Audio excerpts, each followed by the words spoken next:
Okay, guys, you can see the pitch has been divided over here into three parts. This is your defensive third, this is your midfield third, and this is your attacking third. Throughout the entire session, I'm just going to tell you that we are attacking from here to here in this direction. So if you look at the formation right now, you'll see that we are mainly playing with a 4-3-3, which can also be interpreted as 2-2-1-2-1-2. So there are different ways of looking at formations. For me, formations are never important. Formations are just a starting point, meaning these will give you your average positions or your starting positions. Technically, these are the two center backs. These are the full backs that form the back four. So this is the kind of shape that I'm looking at when we play 11v11. This is the kind of midfield lines that I'm looking at. You have four defenders, two center backs, two full backs, one defensive midfielder, two central midfielders. Then you have your attackers, your number 9, your number 10 and your number 11. Here again, number 9 is a player who drops deep, collects the ball, helps in midfield. 10 and 11 more or less act as wingers, but they also need to play on the wings. How do we adapt this in a 7v7 is what I'm going to look at. So in a 7v7, I'm going to remove these two and I'm going to remove these two. So what you end up with is what you can see right now. I'll be making another session, another sort of a video where I'll be using the channels that we've been practicing for so long. But when we're playing a 7v7, this is what I'm looking at. I want my center backs here, one defensive midfielder, two central midfielders and one striker, center forward, attacker, whatever you want to call it. Now the reason for doing this, you can see this is more or less a 1-2-1-2-1 formation. So you have two center backs, one defensive midfielder, two central midfielders and one attacker, center forward, striker. This is the formation that we want to play tomorrow. Tomorrow, two center backs hold close to each other, stay on the same line. You have one defensive midfielder who has to play entire this area. So the defensive midfielder is not just responsible for dropping and helping out the defenders, but it's also important for combining with the central midfielders. And obviously, the first option is always to try and penetrate, try and help the striker to get forward and make passes. So this is so far in terms of the pitch divided through the width.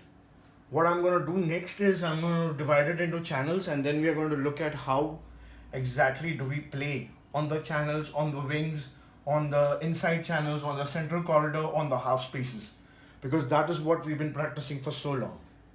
So I hope this is centrally clear. Yeah, one more thing. The reason for doing this, if some of you want to know or if some of you want to really understand why we are doing this, is because I have one triangle over here. I have another triangle over here. I have another triangle over here. I have another triangle over here. So if you look at this formation, it's a double diamond and it's also mostly called as double diamond. So you have one diamond shape here, another diamond shape here. But this is a slightly different sort of a diamond if you look at it. Again, the shapes are what matters. Again, this is not, I am not a person who is very fond of formations and 4-2-3-1 and 4-3-3 and iske baare mein, oh, this team is using that team is using that. None of that matters. Formations are good to understand your starting positions. Formations are good to understand how we are going to play. After this, when I make the lines, we are going to understand and see how we are going to play based on where the ball is and who has the ball. So if the opponents have the ball, how are we going to play? If the ball is with us, how are we going to play? If we've just got the ball, how are we going to play? If we've just lost the ball, how are we going to play? Most importantly, these are the main obvious triangles that you see. There are also a lot of other triangles in this picture which are not necessarily bound to these. You also have a triangle here. You also have a triangle with this. Then you also have this triangle. A goalkeeper who can play on the wide areas, who can distribute the ball on the wide areas. Obviously, then you have a triangle with these three. You have a triangle with these three. You have a triangle over here. 1, 2, 3. You have a triangle over here. 1, 2, 3. So based on where the ball is and how the situations are, we have endless possibilities. But the idea is always to look for triangles. Again, why triangles? Mainly because football is not 11 1v1s. We are not playing, tomorrow we are not playing 7 1v1s. No. Tomorrow what we are going to do is we are playing, football is mainly a game of 2v1s. 2v1s at every point. And when I say 2v1s, technically it's 3v2 or 3v1. But 2v1 because there is always got to be one player to support the player.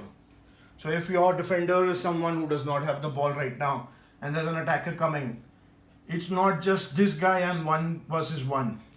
If there's an attacker who has a ball and he's coming close to here, it's not a 1v1. For me, it's never a 1v1. Immediately, if there is this situation happening, if this person is running towards over here with the ball, immediately this guy also has to come and cover him. Immediately, this guy also has to drop in. So it becomes a 2v1 or a 3v1. Depending on what kind of support he gets, he might have someone running here, he might have someone coming here. So again, the entire situation changes. Never ever in the match at any point do I want to see a player from our team who is not supported. If you're not supporting your teammate, then there's no point in what we're trying to do. That's not how football is played. That's not how life is. So that's the most important point. Next, I'll make the channels and I'll make another video where I'm going to show you how we're going to play across the channels, how we're going to play from moving from one channel to the other, because that was something which was important that we did in the last session. So we'll look at that though.